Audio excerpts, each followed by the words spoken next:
Hey guys, Irma Sea Reefer here, showing you the tank week 6. Still no water change, guys. Tank is still doing good.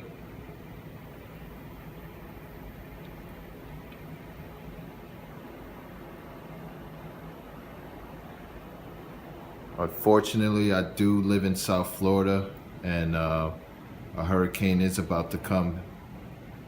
So this is the last update before the hurricane. Hopefully the tank still looks like this. I do plan on running generators to keep the tank powered. So it's the last update before the hurricane. Alright guys, thanks for watching.